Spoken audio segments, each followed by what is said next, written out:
All right. Why don't you introduce yourself? Let us know a little bit about you and Yeah, how we're talking today. yeah. So my day job is I'm doing AI research Okay. in Paris. I have a team. We work mainly on bringing AI to engineering systems, like real technical, real physical systems, which is not necessarily the mainstream in AI today. We have a lot of fun with it. Uh, I've been doing this for about 25 years. Oh I wow. did started in the 90s. So I'm really like I saw AI going from an esoteric little research domain to this thing that now it's everywhere on the media. Um, so I did my PhD in Canada. I lived 11 years in Canada. Otherwise, I'm from Hungary. I was born in Hungary. I grew up before beyond the Iron Curtain. Oh, okay. This is maybe something interesting to talk about. So I was born in 70s, so my first 20 years were in communism, and then in 90 we got liberated, and then I went to university at the same time, so it was a pretty exciting time. And so in 95 I went to Canada to do my PhD, and I stayed there for about 6 years, teaching at the Montreal University. Okay. And 2006 we came back to Europe, to Paris, and I've been living here since. So I started to work in an academic research institute with physicists. So that's another interesting topic. Then we founded an institute in 2014 called the Paris-Saclay Center for Data Science, and that was one of the things that actually were formative for me in terms of epistemology. Like my let's say my value, my mini crisis was founded there, and Okay. I can talk about that too. And then 2019, I joined Huawei in Paris, and so I have a research team about 20 working on engineering systems and AI. So that's my brief CV. Okay. Okay. Well, shall we start on the AI side, or shall we start on your story side, which gets into the meaning crisis? Which would you rather talk about? I'm interested in both, probably more the latter, but I guess you're more interested in the AI side, so it's up to you. No, there's a lot of chatter about AI right now, and there's a lot of concern, fear. But why don't we start, just in my experience in terms of a possible audience, or even my understanding of you, let's start in the story side, because Yes, that's what I was thinking about okay, when I good. was saying you were saying yeah, because it connects to AI then, yeah. Yeah. And I Yeah, was reading exactly. some of you sent me a video link and some other links, and I was looking at it, and I thought, even the questions you have about AI are very much tied into the Vervaeke's work with 4Ps Yeah, and that's that. it. So you were born in 1970, behind the Iron Curtain. Um, was it now Hungary, of course, has a historic Reformed church. They've also got Catholics. I mean, was there any religion growing up in your household or not? Zero. Zero. It was actually pretty anti-religious. Okay. My father was pretty much a devout Marxist, Okay.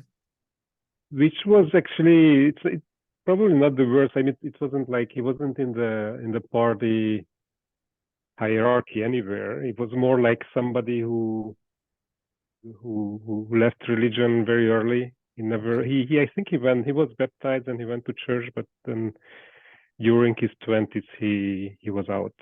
Okay. And he found Marxism as a sort of replacement. So, and that came with all the classical stuff like religion is the opium of the mass. And And so that's what I grew up with, yeah. did he talk about that? I mean, is that something that he was excited to talk about, or was just sort of part of the landscape? he talked about it, and Okay. it was normal for me. Okay. Like also school was the same thing. I mean, religion was pretty much in the peripheries that time, and you really had to be pretty devout to maintain the culture. I didn't really even have friends who, or I didn't know if they went to church. You know, Yeah. nobody was talking about it. Yeah. It wasn't forbidden. It wasn't really. I mean, probably in your career you suffered if it was very open, but otherwise there was no persecution in the 70s, 80s. Okay. Now, what was it like to have the collapse of communism if you believed that Marxism was the way of the future? Okay, so by the time of the end of the 80s, I think he wasn't. Okay. My father wasn't that much Marxist, and actually, what happened in my family was pretty interesting because my mother sort of joined the underground opposition, Oh, but more the liberal, classical liberal side. okay. It was at that time it was united, that after the communists fell, it scattered, but that time the right and the sort of like liberal, let's say, left were together, and so it's actually there were frictions even between them because of this. But by that time, my father wasn't that much into this in Marxism, and by the time communists fell, like everybody knew it was not working. Okay. The 80s were really like even the 70s, but the 80s definitely were like the time of nothing was really happening. Okay. That was the feeling. Okay. So for him it was probably hard. For me it was the same time. I was like 19 in 89. Right. Right.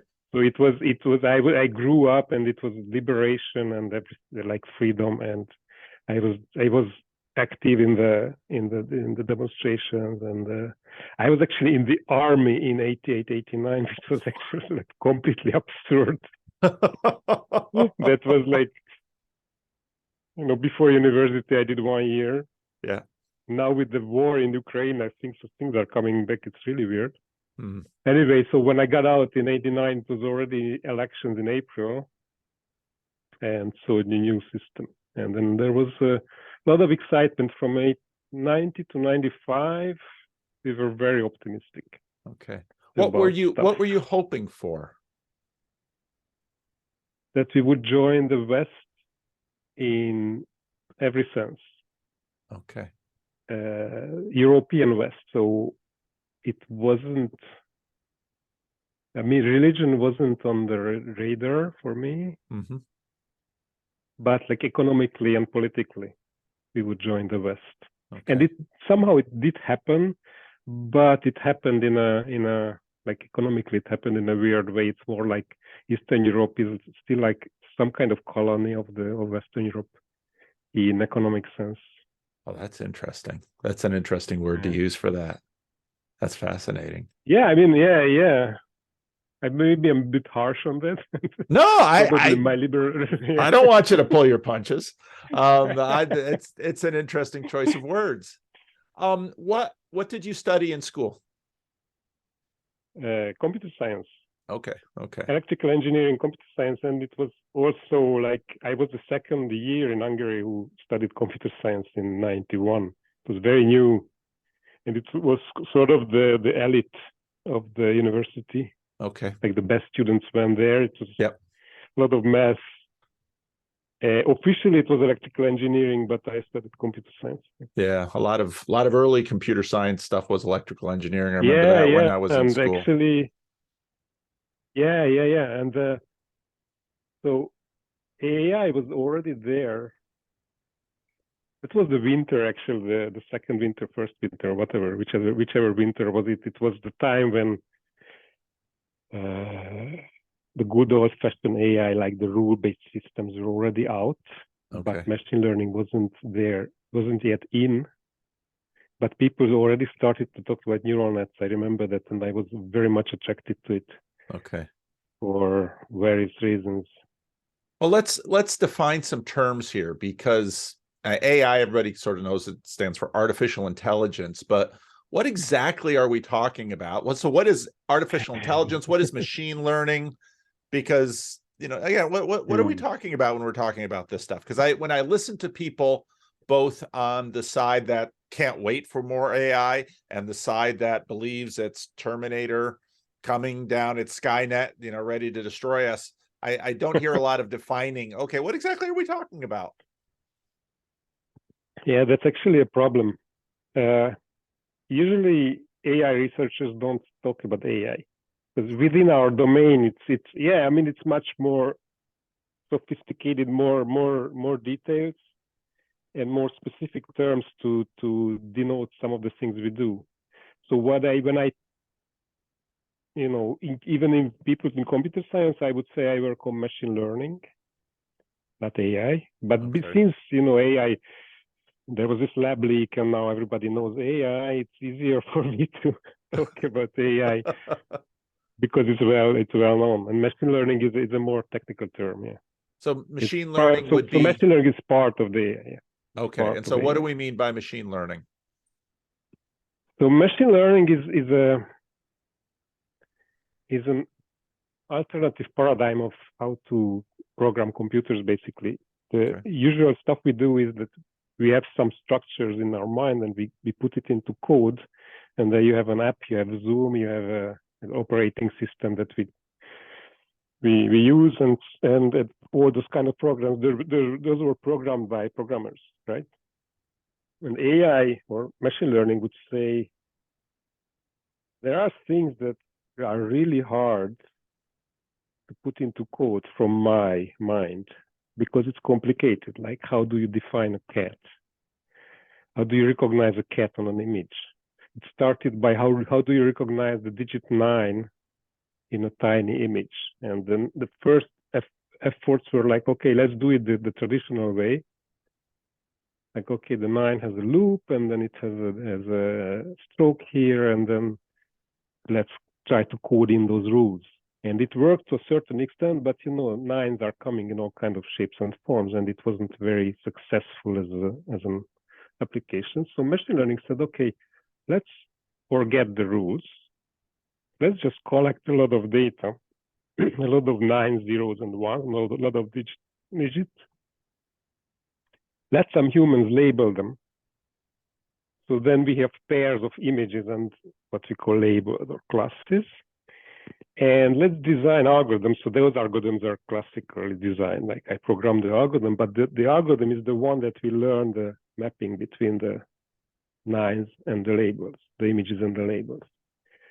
And that's basically how machine learning works. The rest is a lot of details and a lot of complexity and a lot of algorithms that do those mappings and do the learning from data.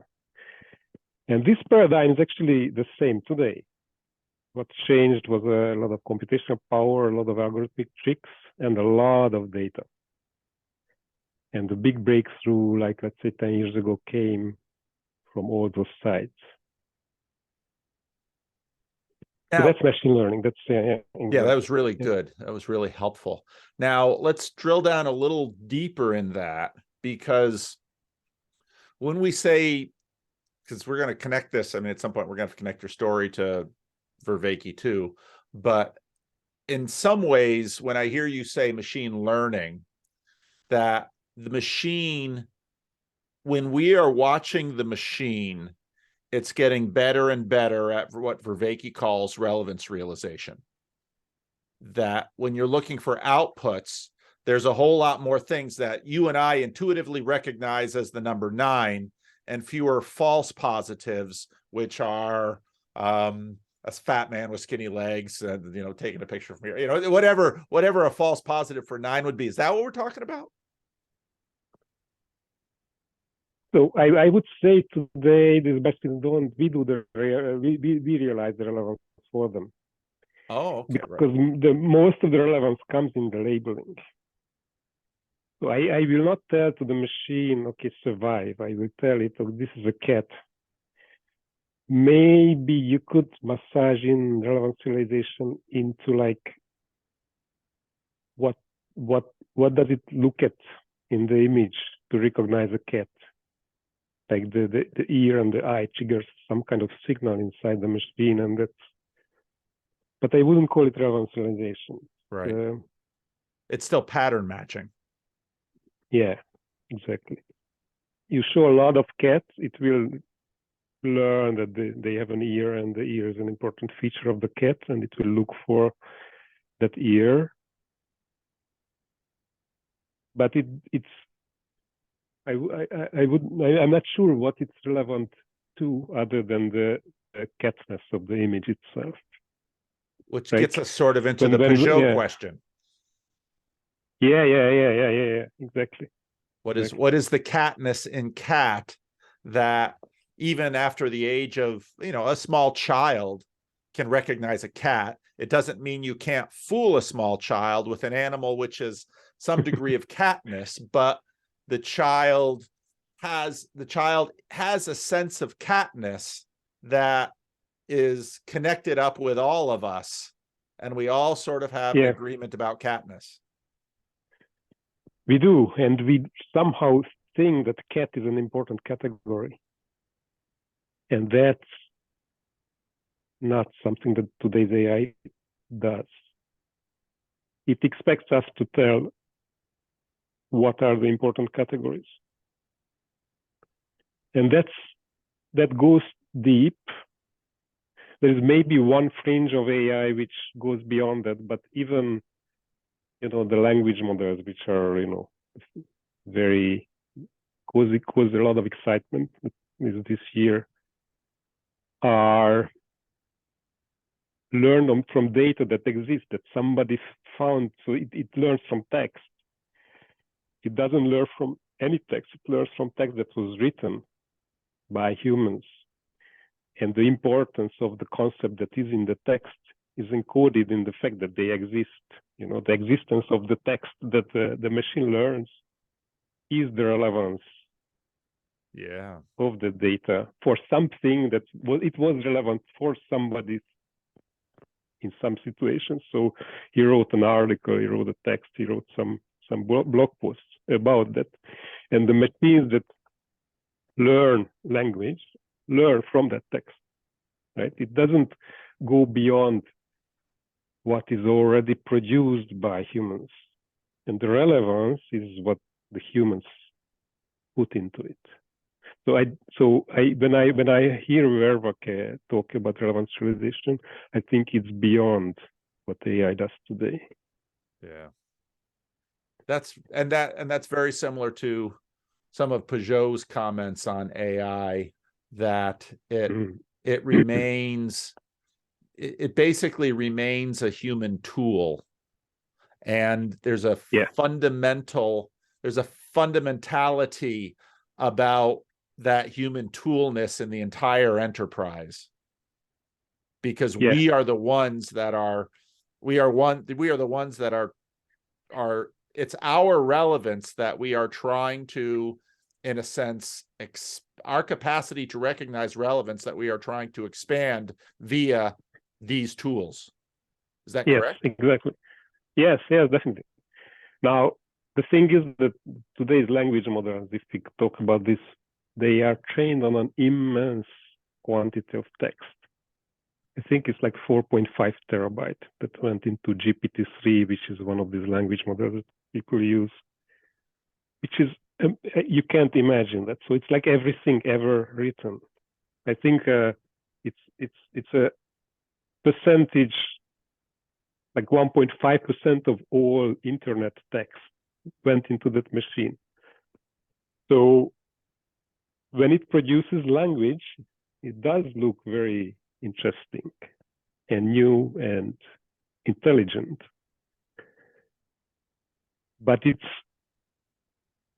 still, it just collected all those texts and rehashed it and connected everything. There is huge intellectual work that went into the machine that could actually digest that quantity of text. But it's still sort of like a very intelligent search engine within that big corpus of text. See what I mean? Yep.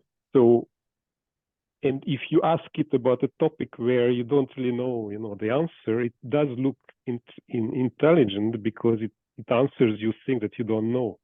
Yeah. Somebody knew it, but you don't know. Yeah. You know what I mean? Yes, that's fascinating. Because I built this new computer for myself, and I put a I put a little SSD in, a 2 terabyte SSD in just for the regular stuff, and then I put a 10 terabyte SSD in for videos and other stuff that I have to store and manage. And so you think, okay, I could put 5 terabytes of text on that drive, and then you think, well, that's in a sense text in a bucket.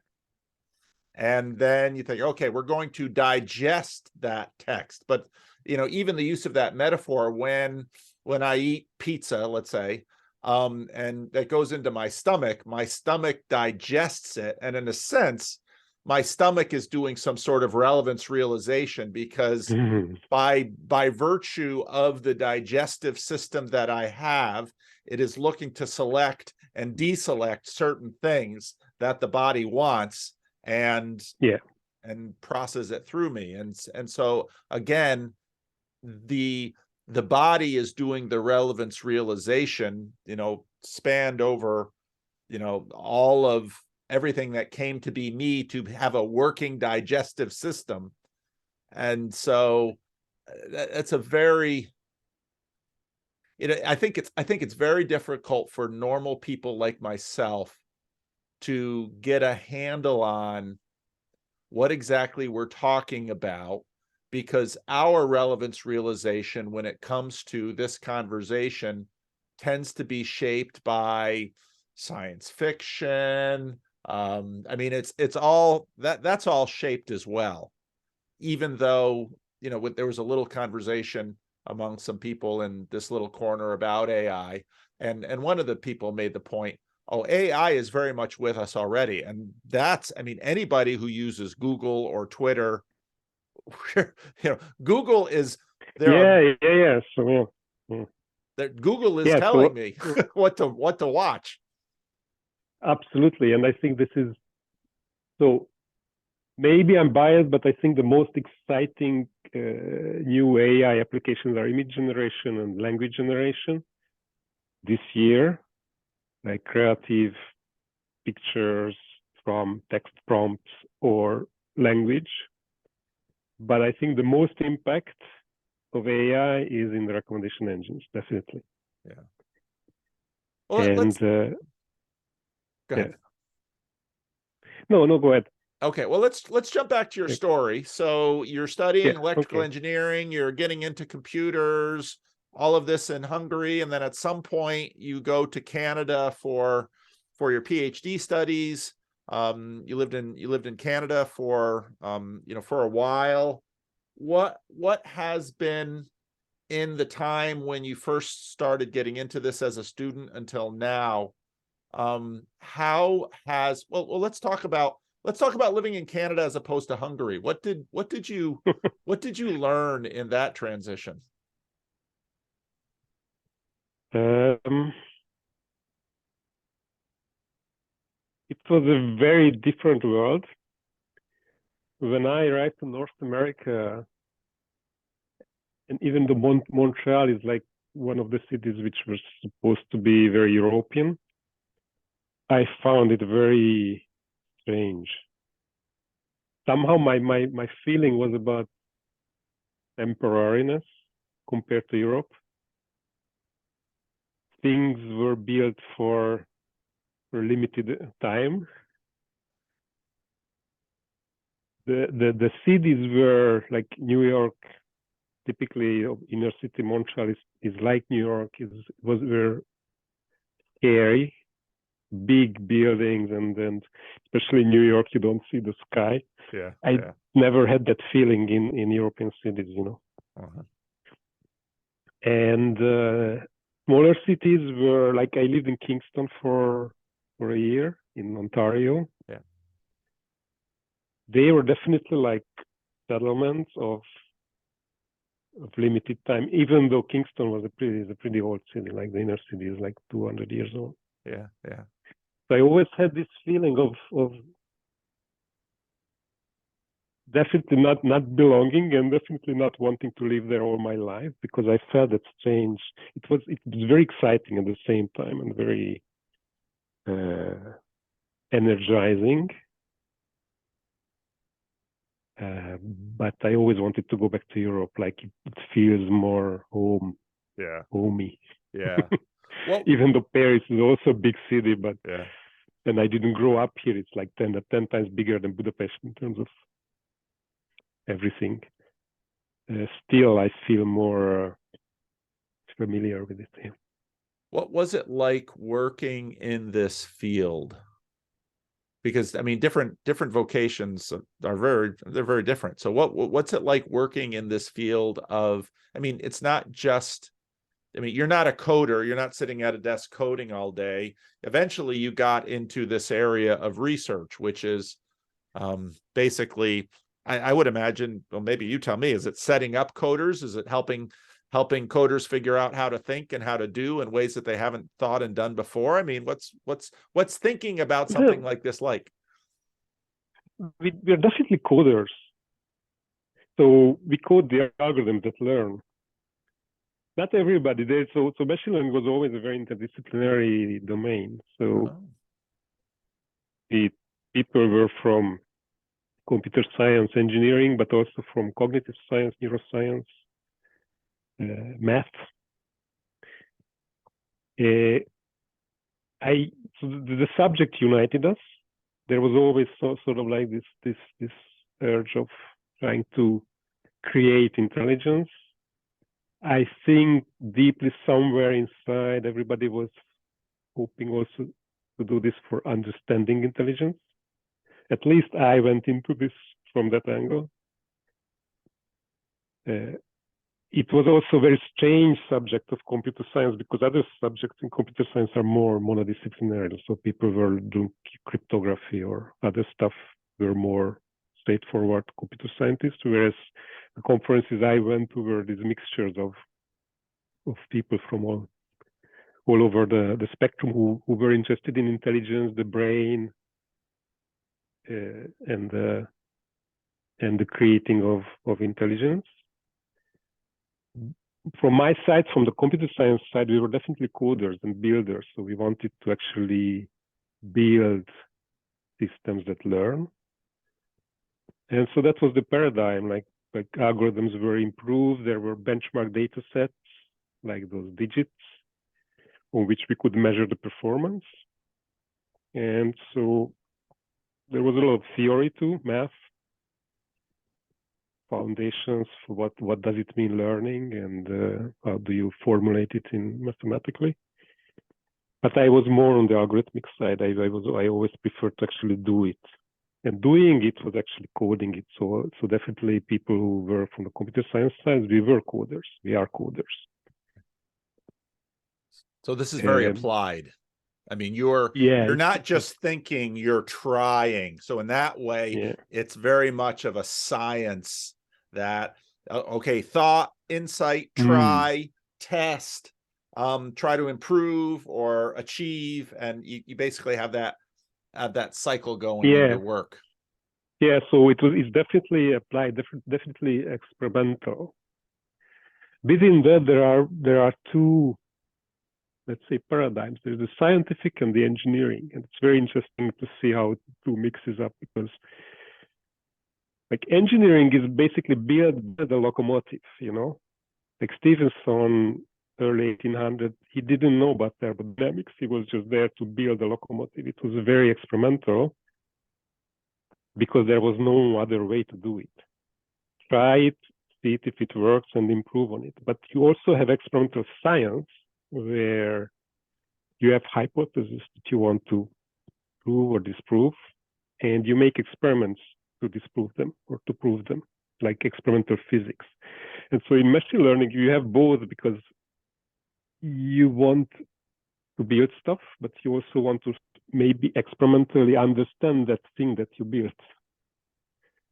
Like, let's say, Carnot came over and understood the vapor machine, and thermodynamics came out of it 30 years after the locomotive was built.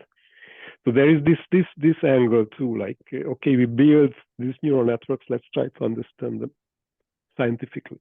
And that can be theoretical or can be experimental. So you try a lot of things, not necessarily to improve them, but to poll them, to see how they work and what do they do. And maybe what does it tell us about real intelligence? Why do you think we want to know about intelligence?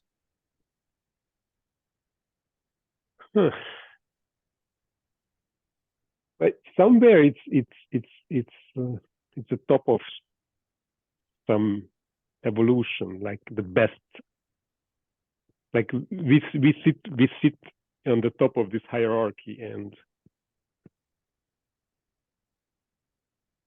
maybe we want to go beyond.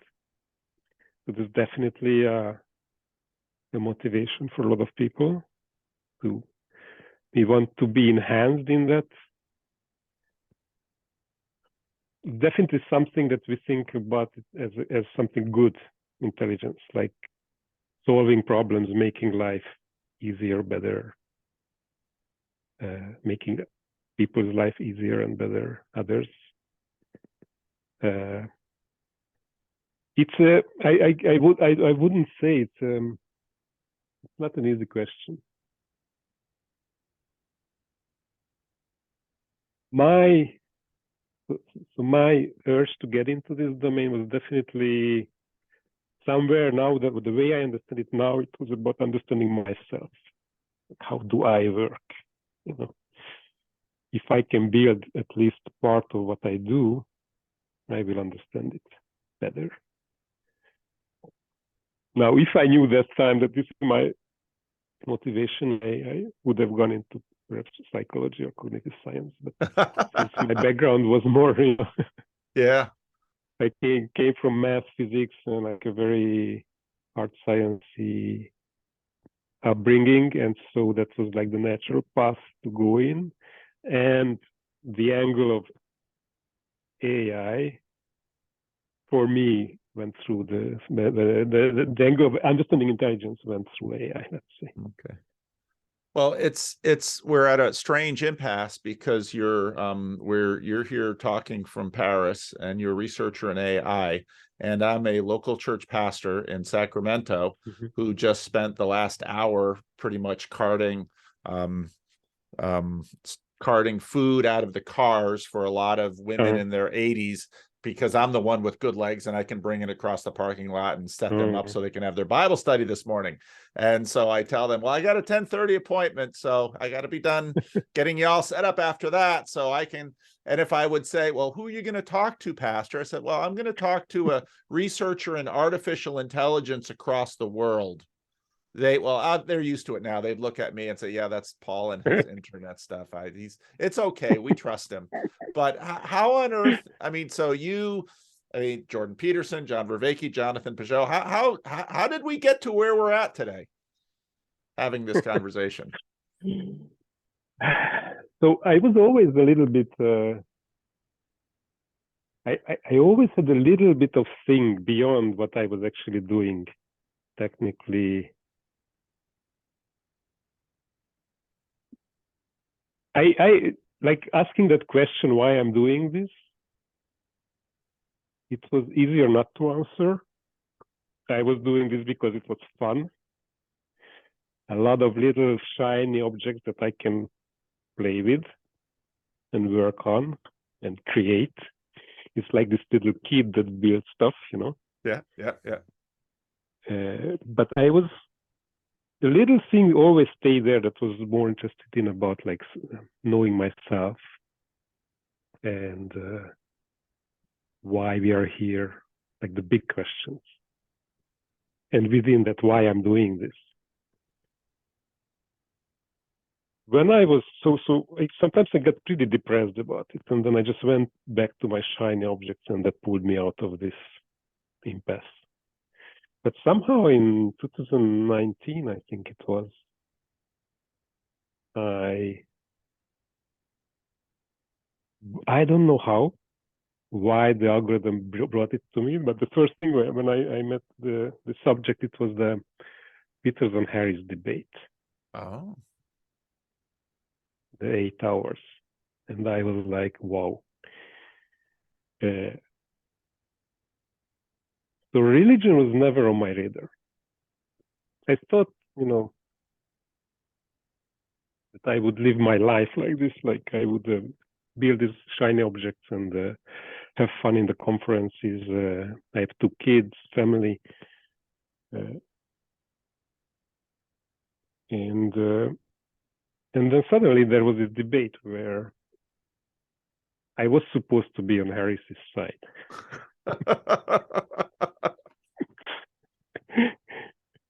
And then there's this guy who is saying things start to make me thinking about the value hierarchy and the way we act. Now the thing is, the reason why it resonated with me, it was because I was already thinking about the question of value, meaning in science, and where does it come from, and how do we decide what we work on? It's exactly your previous question. And the reason why I was into this, because in 2014 with some colleagues, we founded an institute called the Center for Data Science. That was the beginning of when AI started to get out of the lab, and the mission was to bring AI into sciences. It was in a big university where you had all kinds of sciences: economy, human sciences, physics, a lot of physics, medicine, etc. And we already knew that what we do, this AI stuff, the actual tools, could be very useful for certain things, like recognizing stars on astrophysical images, or improving the pipeline in the medical pipeline to make better measurements, stuff like this. So we founded this institute with this goal, that we take our know-how and put it into scientific pipelines, not in AI, so outside of AI. And it worked, but we faced a big dilemma, which was we had limited resources. We were doing it a little bit on the side. It was not our core research thing. So we were few. We had some funding for engineers, but we were few. There were more demand from the scientists than we could satisfy. So we had to choose. And I had to choose between very different domains, like astrophysics. So what is more important to improve a pipeline where you deliver medicine administer medicine to cancer patients, and have to make sure that the dosage and the medicine is the right one, and we can use AI to this quality control thing? Or is it better to use AI for recognizing galaxies on astrophysical images? These are questions that are completely unrelated, yet we had to choose in which one we invest. And my scientific background gave me no tool to do that choice. Right? I had no principle to do the choice. We had some technical things, like, do you have data to do it? But it was more like, can I really do what you'd like me to do? Like, do you have data? Do you really know what you want to predict with the AI? Do you have labels? As I said, you have to pattern match. You have enough data, and does it make sense? And can we do this? So those questions were more like what I could answer to. But at the end of the day, we had like 30 projects, and we had to choose 10. And so this question of how to choose what is important came up. And this was every year we had what we call a pitching day, where scientists came, and we asked them not necessarily to tell us what they do. Of course, we asked them that too, but we asked them, why are they doing it? Like, what's the value in it? Exactly your question, your previous question. They usually get angry. Because it's, I mean, if you're like, I don't know, physicist or chemist, and all your life you've been doing the certain thing that you were doing, and somebody questions why you're doing it, the first thing is like, who are you? You know? I'm used to that as a minister. Everybody looks at me and they're like, why are you doing this? So anyway, go on. And so we had to deal with that. We sort of like designed a sort of formula where people could sort of like tell us why they do it and what the value is in it, you know. And then we had to choose. So this was basically my job for 3-4 years, to select and then to do the job. And then again, shiny objects, we had a lot of fun with them. But this was like, you know, something that made me think about, you know, how do we decide what we do in life in general. And that's when this Peterson guy comes and then talks about value hierarchy and acting and meaning, and how is it external to science, these questions, how it is not possible to derive from a scientific stance. And that's, you know, it was revelative. So this is how it started. And then I got a little bit like you, like I got hooked on him bad.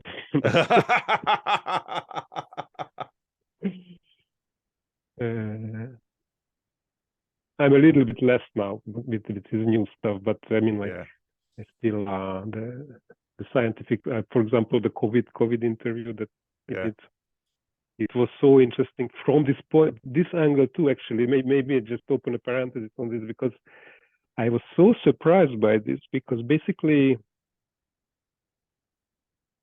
the main question of the interview was, why don't we put resources on investigating where COVID came from?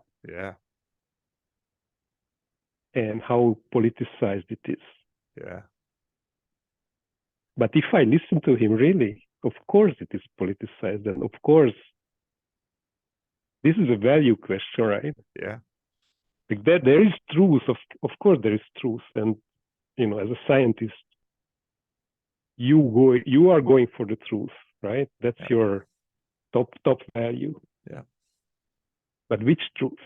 You know? Like which truth? Because there are so many truths out there that we could investigate. Why are you going for the chemistry truth and not the astrophysics truth? And in that framework, it's completely understandable that we don't want to investigate it. You know, there are other stuff. It's not a scientific question. I would be very interested in to know where COVID came from. But I also understand the value decision of not doing it. You know, like, I don't know, like the Royal Society who refused the debate on this. Yeah, I understand why they are angry about it, but I also understand that it's possible to have a system of values where this is not a question I will ask. Right. So I was a bit surprised that this didn't it was like a blind spot somehow. Because from his own theorizing, that would be obvious that there are some truths that are more important than some others. And for him, it's an important truth where COVID comes from, but it seems like for society, it's not, for various reasons, right? So anyway, so it was just strange to see him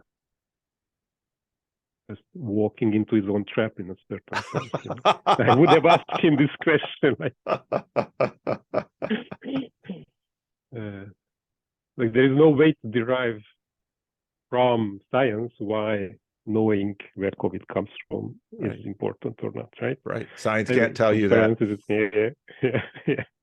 Science can't tell you that. You're exactly right. Yeah, science can tell you that. Exactly. So I got into this, and then the year after it was awakening from the mini crisis. Like I went through it in the summer, and that was like it was revelative. A lot of things I'm still like digesting it. I think it's really heavy stuff, but it put a lot of things in order for me. Yeah.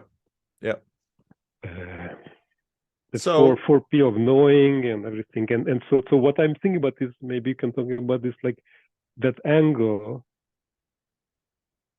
like Werbach's angle, to analyze AI from that angle is very interesting. I saw in your video, I guess there was, and I didn't catch it when it came out, there was some controversy at Tesla over the rolling stop, which, part of what's happening now is that when I open up YouTube, when I turn on my computer and I open up a browser and I go to youtube.com, I know that AI and machine learning is going to direct my life to a degree, because I'm conditioned to first look at the upper left-hand corner, because that's where we start reading. That's going to be that upper left-hand corner, little square, is going to be the #1 video that YouTube says you'll be interested in this. You should watch. We want you and to YouTube keep... And it's YouTube is one of the best ones, actually, for me. Yes. The AI engine is and I know a little bit about this. Why? Which is kind of interesting. Because YouTube is an old app. So they started doing it a long time ago. And there are competing algorithms in YouTube. So it's not one algorithm that gives you the video, but you have, like, let's say, a handful. And it's hard to get rid of them for various reasons. And so what they do in YouTube is that they allow these algorithms to propose videos, and then they just take the best one from each of them. So it's a sort of like a mixture. And I think it's good because it's not optimizing really anything. The worst on this scale is TikTok, which was actually built on this principle. It's just a dopamine maximizing machine. Yeah. Short term. Yeah. I looked at TikTok. So yeah. It scared me to death. I thought, I swear it was like someone had put a drug in my system. It's like, I could just keep doing this all day. And I saw the direction that it was taking me. It's like, this is, as a Christian, but this is not taking me where I want to go. And that's so interesting. I actually wrote a blog about this, because I got rid of Facebook for the same reason, when they had the short videos coming in, and that was bringing me into a direction that I was like, the day after, I was like, no. I went into cage fights, this MMA, and got hooked on the fights. And I was sitting there, and I had all the adrenaline in my muscles. I couldn't process them. It was really heavy, and it took me 2 weeks to say no. And the only thing I could imagine to do was just to delete Facebook from my phone, which I did. Yeah. But the interesting thing is that I was thinking about, like, what is this? Like, why did I go that direction? Yeah. And I decided to go down in the dojo and learn to fight at 50. Really? Wow. Yeah. And that's one of the best decisions of my life. Interesting. It's like 2 years ago. And so we can talk about that too, but in terms of AI, what I wrote down in the blog is that actually you could use it as a therapeutic tool, even TikTok, if you can, manage not to really get hooked on it. You can actually just observe your history and analyze it like a dream. like what you would do in a therapeutic session, and then do something with it. Like, why did you go in that direction, and what would be the action in real life that you could do to be consistent with that? It's like your subconscious. It's really, these Yes. things are really polling your subconscious, and your subconscious is full of things that are probably useful to know and interesting. So this is one of like this non-orthodox ways to use these AI engines to therapy. But at the same time, the addictiveness is crazy. Yeah. And actually, Facebook lost me because of that. So it's an interesting thing what's going on in these companies, because they definitely want to get you hooked. But on what time scale? And this is where, Peterson comes in again. Like, you can get me hooked for that night, and I stay there. Maybe I even watch your ads. But the day after, my other self looks at this and says no. And if you're Facebook, you don't really want to do that, right? You want me to just give a little bit of dopamine, so you stay, and then you stay for long term. And so it's not very clear what should we optimize for that. This gets really into Peterson stuff, right? It's like, what is the time scale? Is it my life? Is it longer than that? Yeah. And so what should YouTube give you so you stay on YouTube for your life? And then it might be actually that if you figure it out, then the recommendation engine will do good, right? It will want to transform you. You know what I mean? Yes, I do know what you mean. It wants, maybe if you think about this, then now whether it's possible or not, that's a big question, because for now what I see in these recommendation engines is that they have one formula, the magic formula, which a lot of information goes into this, but the formula is still hand designed. This is not AI. Like some engineer or group of engineers who sit down and design that formula that then the AI optimizes, right? Yep. And that's actually the limit of AI, because I don't think AI could design that formula, because that goes really into this question of, like, why are we here and where do we want to be, like in 10 years or in 100.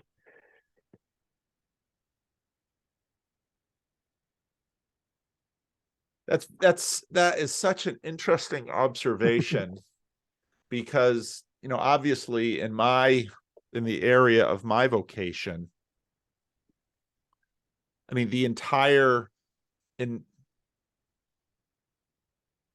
so on one hand, this morning I was helping little old ladies get their crock pots from their cars to the Bible study, and I arranged the tables and chairs, and they then put out the tablecloths, and I had just little verbal check-ins. How are you doing today? And usually I'll hear a little story, I'll give a little hug.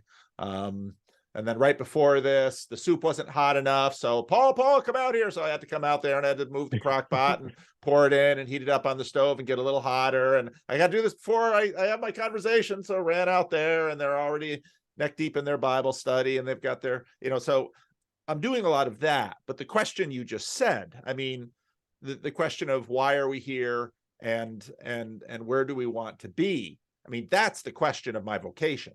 That's that conversation that has been stewarded for now thousands of years. In some ways, that conversation is the backbone of what we call civilization.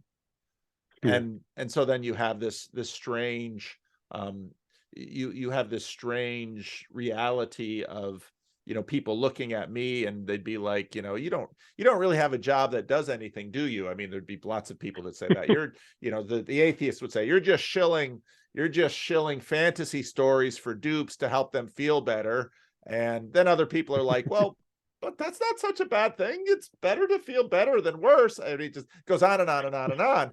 But the fact that there is nothing in the machine world that has that need, but we somehow do, which has to be a tell about us. And the machines. Yeah. And the machines. Yeah. So well, I can go until what will be noon my time, so it's almost 11:30 my time. So I got another half hour or so, and I've pestered you, so I want to make sure to see where you want to go with the time we have remaining. What questions did you bring to this? Because you approached me and said I'd love to talk to you about this stuff, and of course that was before I had all that stuff this summer, and so then finally we're getting around to it now. So what's on your mind? What do you want to talk about? So I'm very interested in religion and my road and my obstacles, and why am I not yet a Christian?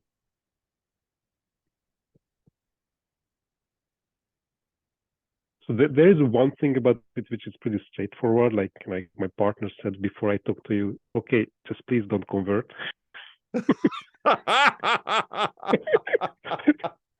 And I empathize with her because a lot of what we see, like the religions, like the actual stuff that happens, is very scary. Like going into a church where you never been to church, it can be very overwhelming. She says that she feels like she's there, she has to know something that she doesn't, and that comes with shame. So it's really hard to do this sort of steps. I was listening just before this to Jonathan Pajot, who at least he came from like a Protestant culture, but even for him to going to the Orthodox Church in Montreal, which was very ethnic, right? Either Russian or Romanian or some Serbian. It wasn't easy. He had to really find his way, and it was sort of like an intellectual reason why going into Orthodoxy, because it was his calling. So there is this step for sure, which is really hard to find a local community. But then there are also other like if I'm thinking about, I'm completely with Jonathan Pajot and you on the level stuff, the fractal thing, like we go below and we go up. We see all this same kind of patterns. I'm completely okay with assigning consciousness of the levels up, but also down. I can also see that if you do that, then there is something on the top. So it's sort of like this now Platonic structure. I'm fine. But then this is what Verwaka calls the nomological order, right? These levels. But then the narrative stuff, it's really tough. Like I understand the need for the narrative to basically bring down this complex structure to the earth, literally, right? And I understand that because when I talk about AI, it's a little bit like, how to make it tangible over the structure that I live in. That's what, marketing and product design departments do. I mean, maybe it's a very, very, I mean, I don't know if you like the metaphor. So I understand the reason why the narrative stuff is important, and the stories also talk to me. So Jordan Peterson was the one who actually broke that thing. Like the stories in the Bible are really, really deep. Mm-hmm. But somehow, accepting that it as a truth, even though I know that it's not a propositional truth, it's tough. So I'm struggling with this step. And there is another angle. I don't know if it's related, and maybe it's, I'm just, just putting more complexity on what I'm saying. But then there's another thing is that spirituality for me somehow went through embodiment. Like I started to have spiritual experiences when I could get out of my head. And that's I know I've been living in my head, and still it's very tough for me to get into my body. But I know that this is my way to get to spiritual experiences, and I don't find a lot of that in Christianity, like going through the body and getting into the body, and it's somewhat also related to the feminine, which I find not very present in what I want when I'm looking at you or Jonathan Pajot or other religious podcasters or so I am at this point where I'm thinking about. There is also the community question, like the big question that John Vervaeke is also struggling with, like, okay, if it's not Christianity, it's now Platonistic structure and the one and also the practices he does, but how do we organize a community around it and make sure it's not Christianity? I don't know if it's actually a goal or not, but it's somehow I feel that if you start doing that, you will go back to Christianity. In some way or not. Maybe it's a new another reformation or some kind of novelty in how it's organized. Yeah. But if I put together the Neoplatonic structure with the narrative need, it will become something like that. Yeah. So I'm actually more attracted by that than, let's say, my partner or other people I talk about who are also in this crossroad. Yeah. Who are thinking about something that we need beyond that, what you can hold in your hand. But it's tough for me. So I love your everything you do. When you do the Sunday sermon, it's a little bit more esoteric for me, but it's probably it, right? It's harder for me to connect with it. Yes. And it's I'm actually I'm not sure whether after all this history of like 20 years behind the Iron Curtain and then 30 years doing engineering, I am actually able to absorb the cultural part. I don't know that it's an impossible thing. I don't think so at all. But the questions you're asking are very on point for a lot of people. The question of embodiment is a big one. Right now in the West, a lot of people who were raised in a Christian environment are playing around with Buddhism, yoga, these kinds of things. And I think part of the attraction to that is very much because the primary forms of Christianity we've seen in the West have been very much in our head.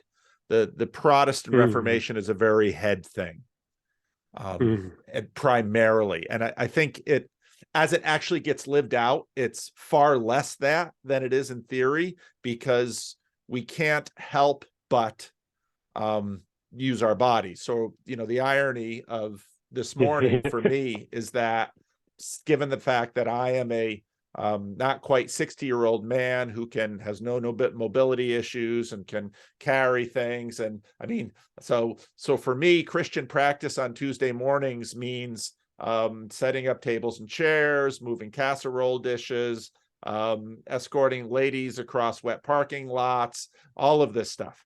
But that is different from, let's say, the kind of formal practice that people seek out in, let's say, a yoga experience or martial arts. Martial arts, I think, for a lot of people is also, I think yoga has attracted a lot of women. I think martial arts have attracted a lot of men, because I think at this point, we very much are beginning to recognize our embodiment issues. And so if you look at a guy who's doing stuff like Rafe Kelly, I mean, he in some ways is very much into that question of embodiment. And so to me, it's not a huge surprise that Facebook led you to, mixed martial arts or something like that, because it was a surprise to me. But yes. There's a really interesting book about trauma entitled "The Body Keeps the Score," which, when I read that book, I learned a lot. And part of what's difficult now in terms of Christian practice and community, I think Christians really have a big advantage in terms of networking, in terms of community, in terms of theology and philosophy. I think Christians have a lot of advantages in that area, but Christians are struggling in terms of embodiment. Yes. Okay. I'm so happy you say it, because I was not sure what, whether it's like a soft point or something. Yeah. I'm very happy that you, okay. No, I very much realize that. And I yeah. think that's part of the reason now why the interest in Christianity that was triggered by Peterson very much is heavy on the sacramental traditions like Orthodoxy, Roman Catholicism, Anglicanism to a degree, because in the Protestant menu, in the English language world, Anglicanism is a little bit heavier on embodiment, but not really as much. Much more medieval Christianity and let's say ancient classical Christianity had more things in it, such as monastic traditions, where you clearly had more embodiment and community traditions. Pilgrimage. One of the things that has been very interesting to me is how many people have the Christian practice of pilgrimage has made a revival. Many people are now from North America going to Spain, Portugal to walk the Camino. So what we're seeing now in Christianity is, in a sense, an attempt to recapture embodiment traditions within Christianity. But in terms of competition, there have been other, like other religious traditions have had more embodiment that sort of remained in their portfolio today. The core, But if you, let's say, someone stops going to church because it's not meeting their needs and they start going to a yoga studio, well, they're going to start getting heavy on embodiment. But then, in my experience, what they begin to get at a yoga studio is something in terms of the philosophical, theological, and religious. It's probably going to be something on the level of a self-help book they pick up in a bookstore. Yeah, and it remains fragmented. Yes, it remains very fragmented. That's the problem. Yeah. Because if you go to your yoga studio and they start talking about your chakras, and then you go to your medical doctor and you say, "Oh, doctor, you got to do something about my chakras." Your medical doctor is going to say, Blue Cross Blue Shield or Kaiser Permanente doesn't really deal in chakras, okay? And whereas Christianity, Protestantism, and Catholicism, I mean, in the United States, the whole hospital system was developed by Christians in many ways. I mean, the government was sort of a recent add-on in the United States, but it's Methodist hospital, it's Catholic hospital, it's Presbyterian hospital, it's, you know, sometimes Jewish hospitals. So religious people were the ones who actually were dealing with hospitality and health and all of that. So there's, and I think we're in a position culturally where in some ways we've gotten so in our heads and so out of our bodies that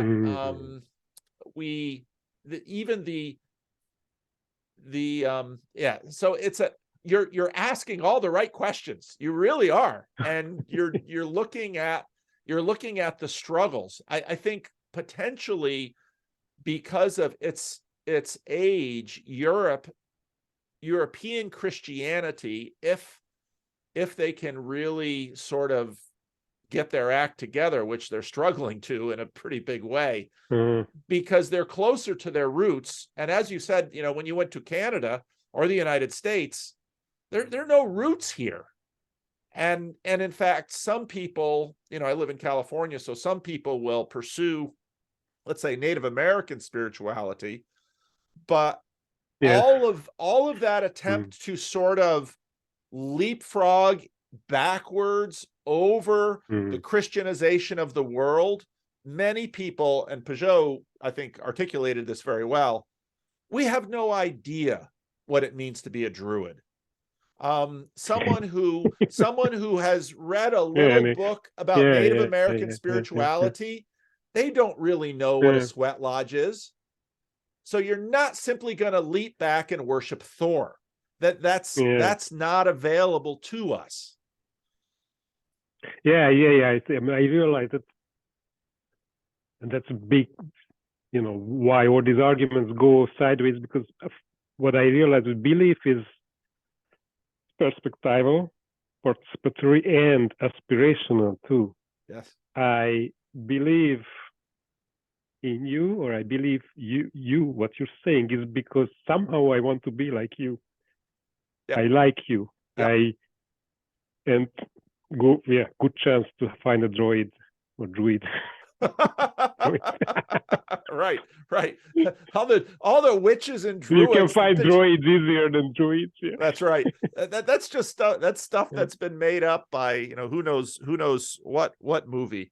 But so for me, and, you know, for Peugeot and I, you know, our answer is, you know, is always, you know, so Peugeot is maybe a little bit more go to Orthodox church. My answer is find a church that's probably accessible to you, because the individual components of walking the path to get reintegrated into Christianity, there's going to be, you know, what church is local to you? Who are those people? That's why my answer to people is always find a friend who goes to church and start there, because because there's with combinatorial explosiveness, there's just too many questions on the board, and you have to start somewhere. But and have to start doing it. So I know. But it's the questions that you're raising, and I know I annoy some Christians when I talk this way, because sort of the consumeristic religious tribal game is my brand has all the answers. But I'm talking to a guy who grew up in Hungary, studied in Canada, is living in Paris. I have no idea where the beginning of your path must start. And I could say, go to a Christian Reformed church. There aren't any of them in Paris. That doesn't make any sense. Hungarian Reformed, well, that might be a good place to start. I mean, there's Hungarian Reformed, but given, and it's got to work, obviously, when your partner says, just don't convert. Well, I've been with a lot of people through those kinds of conversations too. Usually what happens on the other end of that is, it often happens. So there's a woman in our church who started coming to our church.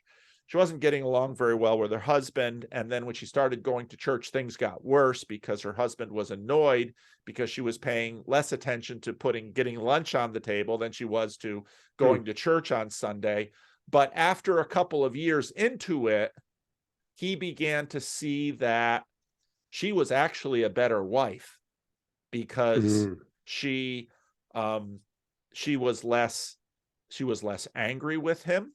She was more caring for him. Because of Christianity, she had to learn to forgive, which if you're dealing in a relationship, learning to forgive, that's a good skill. Yeah. It's one of the foundational things to helping a relationship work, because if you're in a relationship and one party doesn't know how to forgive, that relationship is going nowhere because both people have plenty to forgive and plenty they need to forgive. So anyway, but all of those issues are real issues. And so what many people have to do is for themselves start piecing their journey together.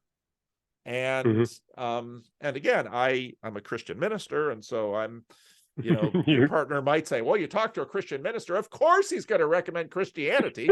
And she's exactly right. Of course I am.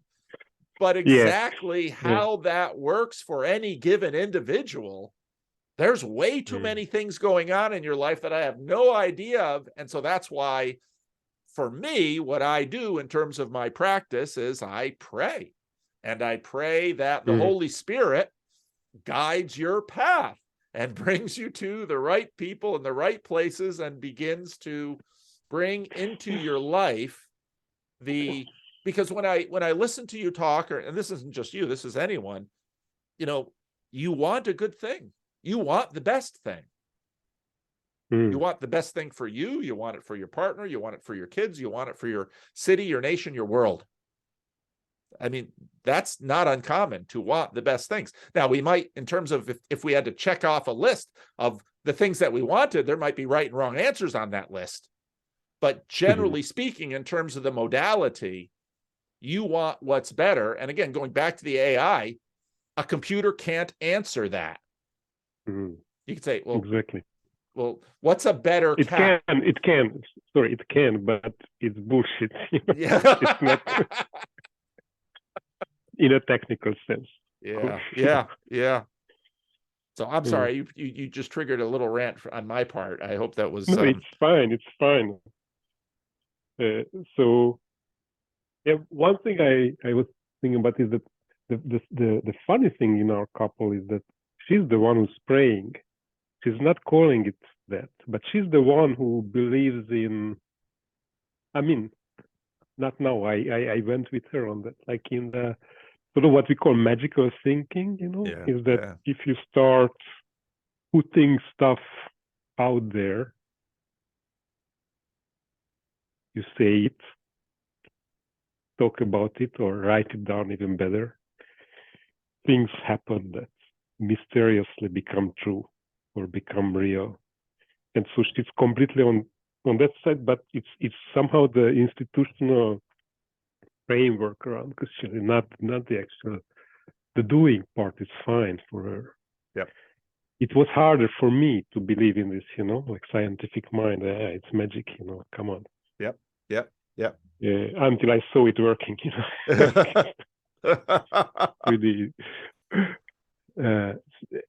but it's the institutional thing, and it's what you're saying, like finding a local church or community. It's so hard because they are not on the same wavelengths. No. And it's not like 50, 100 years ago where you were in the village and it was natural that it was there. I mean, this sort of choice, we are not made for this choice somehow. Yeah. It should be natural. Yeah. And if it's not, then I'm somehow, I'm hesitating between Vervak's program of trying to reboot it somehow in another way. Yeah. Or Jonathan Pajot, who found his, something that already existed. And, I know you will not steal man John's program, but Well, about, I you know, completely, so I'm sort of between Peugeot and Vervaeke on this, because uh, I totally understand rationally where John is coming from, because there's there's there are, in any institution, there are compromises and things that are compromised. I totally get that. What I'm skeptical of is if you can white paper this thing, if you can just, take a blank sheet of paper and design it, because no, nothing works that way. Even in technology and engineering, you're always building on, yeah.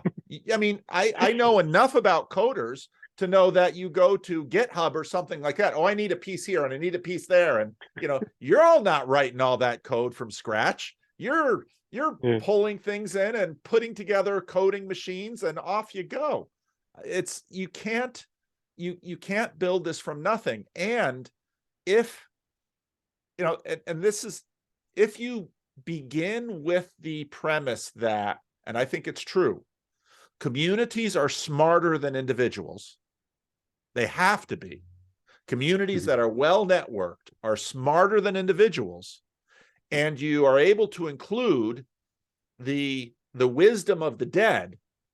You're and so I think, John has really sort of migrated on this, and he's now much more talking about, say, the Silk Road rather than a religion that's not a religion, because and that's been his story too. He's, now, Platonism, and I mean, he's appropriating from the past.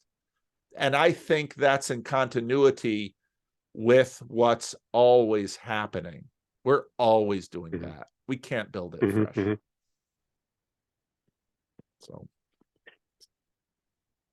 So yeah, that's, and for me, so then, there's always a lot of people asking, well, Vanderklay, when are you going to go to Catholicism or Orthodoxy or something like that? And it's like, but that same issue is within me. It's, I don't have a reason to depart from my tradition. There's a stability staying in my tradition that it affords me. And yeah, I could see some advantages to other traditions over my own in select areas. But in terms of who I am and how my life is constructed, I don't see any reason in leaving my little tradition. Because for me, I understand this. So, question to you would be: are you looking for anything transformational in your life still? Oh, because I'm very much a junkie of transformation, like because I don't feel like I'm settled the way you are. Yeah. There are certainly some areas of my life that I am praying for transformation. I'll say it that way. Relationships, a variety of other things. I am certainly praying for and there are things in me that still need to be transformed, and of course, for me, transformed further into the likeness of Christ. But in Christianity, it's a very funny thing that, now I'm speaking more in the non-Protestant sense of saints. One of the interesting thing about Christian saints are they're so very different in some ways. Even though we say they're all getting to be more like Christ. Well, but they're not looking like a first century Galilean carpenter to a degree, but yet they are. And that's where you get into, this journey towards journey towards our better selves, journey towards our inheritance in Christ. I mean, there's all sorts of different language that we can grab around that. But yeah, there are very much transformations. I don't think I would be, I make a lot of videos because I am seeking transformation.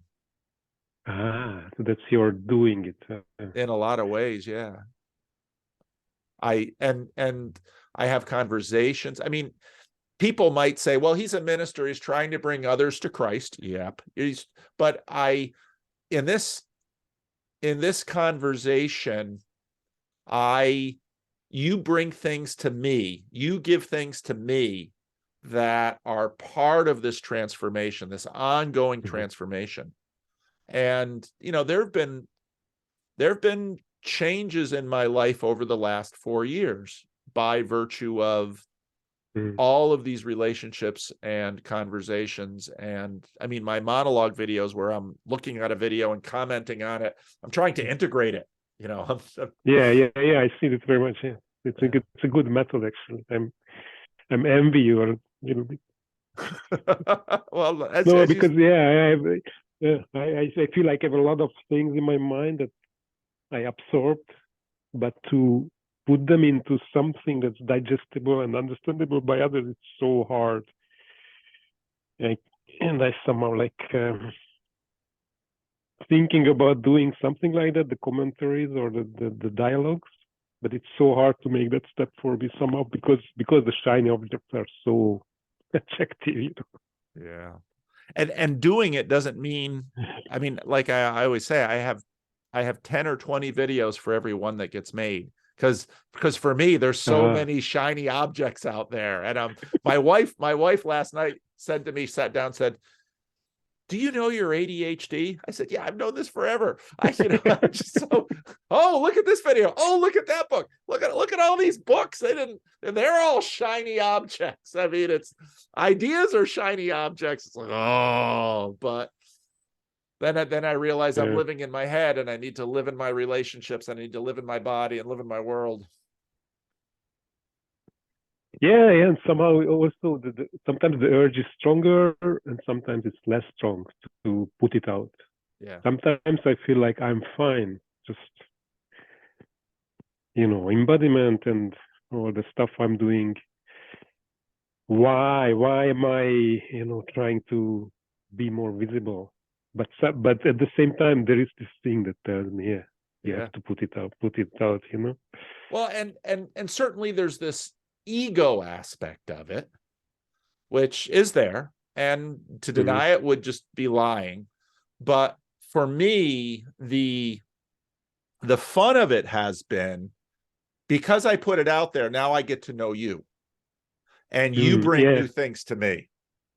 And if part of the, you know, I'm really glad my, you know, I'm really glad my channel isn't way larger than it is, because what I've learned is that it's, you know, it's harder and harder to get on my schedule, which means you know, now I don't get a chance to talk to you because I'm always talking to the people I've always talked to. And it's good to keep talking to the people that I've always talked to because we're all growing together, but you still also have to include new people. And to get that balance right. Yeah, the renewal. Yeah. So, well, I've got to land the plane here. I'll send you this link and you can decide whether or not you're happy with me sharing it or sharing a part of it. I thought but yeah, just let me know. If you want to keep it private, that's fine. It's totally up to you. Okay. Thank you. And thank you for having me. It was very fun. It's been a real pleasure. And like I said, I've learned a ton from you, and I will pray for you that thank you, that you find the transformation that you're being drawn to. Thank you, Paul. All right, take care. Thank you very much. Bye.